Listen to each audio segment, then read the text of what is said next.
আমারই কথা শুনে মানে একটা অচেনা গলা শুনে বিপ্লব কেমন যেন হচকচি ওঠে, আমাকে ভূত দেখার মতো আমার দিকে ফ্যাল ফ্যাল করে দিয়ে থাকে। আমি বললাম, কি রে চিনতে পারছিস না? আরে বাবা, চাকরি নিয়ে এত কিছু লিখছিস, ভাবছিস, চাকরি নিয়ে কি ওই কম্পিটিশন দিবি ঠিক করেছিস? কাকে চিনতে পারছিস না? হ্যাঁ, ওরে বাবু, আমি তো সাবজেক্ট রে। আর তোদের মতো ওই সভ্য লোকেদের ভাষায় বৃহন্নলা। পৃথিবীটা একটা স্টেজ এবং আমরা সবাই নাটক করছি। আমাদের দেশেই কিছু মানুষ বলে গেছেন যে নাটক আমাদের জীবনে পরিবর্তন আনতে পারে, সমাজে পরিবর্তন আনতে পারে। সেই পরিবর্তন এত বছর ধরে আসেনি। তাই আমরা মাঝে মাঝে স্টেজ শো করি ভাবনামুখের পক্ষ থেকে। সেখানে দুটো নাটক দেখাতে চাই। যে নাটকের ডিরেক্টর বা রাইটার এসে বলবেন যে হ্যাঁ এই নাটকটা দেখুন হয়তো সমাজে বদল আনতে পারে, সেটা নিয়ে আমরা কোয়েশ্চেন আনসার রাখবো।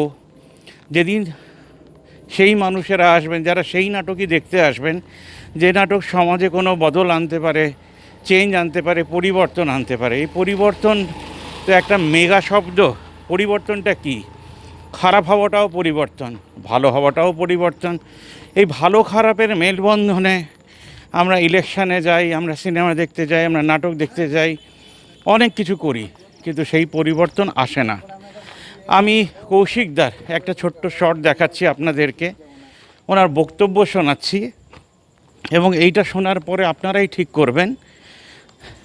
আমরা আপনাদের কাছে আহ্বান করছি যে আপনারা আপনাদের নাটক মোবাইলের মাধ্যমে পাঠাতে থাকুন, আমরা দেখতে থাকবো। কারণ এখানে কোনো বন্ধু বলে নয়, যে নাটকটা আমাদেরও মনে হবে যে হ্যাঁ এই নাটকটা দেখলে হয়তো সমাজে কোনো পরিবর্তন আসতে পারে, সেই দুটো নাটকের লোকেদেরকে আমরা আহ্বান করব। আর ডিরেক্টরের চেয়ে বেশি আমি চাইবো রাইটাররা যদি এসে বলেন যে হ্যাঁ এই নাটকটা দেখুন, আমরা সেই নাটকটা দেখতে চাইব। ডিরেক্টররা অনেক দিন ধরে চেষ্টা করে নিজেদের জীবনে আনতে পারেননি। সমাজে তারা বদল আনবেন কি করে? নয় চাকরি করে নাটক করছেন, আর যারা চাকরি না করে নাটক করছেন তাদেরকে দিয়ে এমন এমন রোল করানো হয় যে তারা সেইভাবে কাজ করে উঠতে পারেন না। তাই বদলটা সোজা নয়, 24 ঘন্টা দিতে হয় নাটককে এবং সেখান থেকে পেটও চালাতে হয়। তো সেই কন্ট্রোভার্সি তো আমাদের দেশে রয়েছে যে এখান থেকে পেট চালাবো কী করে, অমুকটা করব কি করে, নাটক মানে ফ্রি, এসব ফালতু কথা। যে মানুষের পেট চলবে না সে নাটকটা করবে কি করে? তার তো সর্বদা সেই চিন্তা থাকবে সে সংসার করুক বা না করুক। তাই সমাজে বদল আনতে পারে যে রাইটাররা সে লেখাগুলো লিখেছেন, যদি মঞ্চস্থ না হয় না হোক, আপনারা তাহলে শ্রুতিপাঠ করে শোনাবেন, আমরা সেটাকেই তুলে ধরব। আপনাদেরকে আহ্বান ভাবনামুখের পক্ষ থেকে যে আপনারা সেই নাটক পাঠান মোবাইলের মাধ্যমে, আমরা দুটোকে সিলেক্ট করব। ছোট নাটক যেন হয়, 15 থেকে 20 মিনিটের বেশি যেন না হয়, স্টেজে সাজানোর বেশি কিছু থাকবে না, শ্রীরামপুর টাউন হলে এটা আমরা করব। তাহলে হয়ে যাক সমাজ বদলের দিন যদি আসে, কোনো নাট্যকারের হাত ধরে আসবে কিনা সেই চেষ্টা আমরা করি। ধন্যবাদ। কথা বলে কি তুমি খুব ভালো করে জানো, তাদের ক্ষেত্রে আমি কোনো আপত্তি করতে পারি না।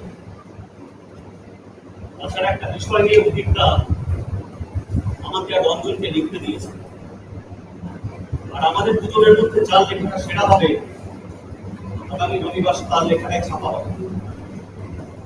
আর আমি কোনোভাবে মেনে নিতে পারবো না যে আমার লেখাটা বাদ দিয়ে ওই রঞ্জনের লেখাটা সিলেক্ট করবো। তাছাড়া লেখার উপর নির্ভর করছে অনেক কিছু।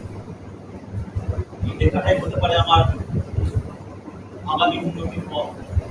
এসব কথার মাথার মধ্যে তো কিছুই আমি বুঝতে পারছিলাম না, কিন্তু এটা বুঝতে পারছিলাম এই যে মহিলাটি, সেটা হচ্ছে বিপ্লব দাসের বউ। মা কি সুন্দর দেখতে, কি বলবো, মানে বাবা বউটা ঘরে এসে একটু তাকা, ভালো করে কথা বলছো, সোহাগ পা তা না, সে বাবু তখন কাজ নিয়ে ঘুরে আছে। তো এই কথা শুনে ওর বউ বলে এবারে লেখার বিষয়টা কি? তখন ওই বিপ্লবটা কি জানি ইংরাজি শব্দ বলেছিল কি। হ্যাঁ, নমস্কার, আমি কৌশিক ভট্টাচার্য, খড়দহ ড্রাফার পারফর্মিং গ্রুপের নির্দেশক এবং একজন অভিনেতা। ভাবনামুখের চিন্তাভাবনা এবং আগামী তাদের যে কর্মকাণ্ড, নাটককে কেন্দ্র করে তারা যে সমাজকে বার্তা দেওয়ার উদ্যোগ নিয়েছে তাকে আমি সাধুবাদ জানাই।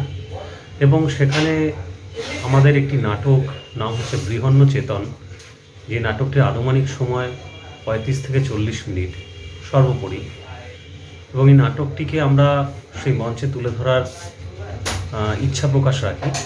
নাটকটির বিষয়বস্তু হচ্ছে সমাজের অবহেলিত একটি সম্প্রদায়, যাকে আমরা থার্ড জেন্ডার বলি, সেই সম্প্রদায়ের মধ্যে দিয়ে একটি বার্তা প্রদান।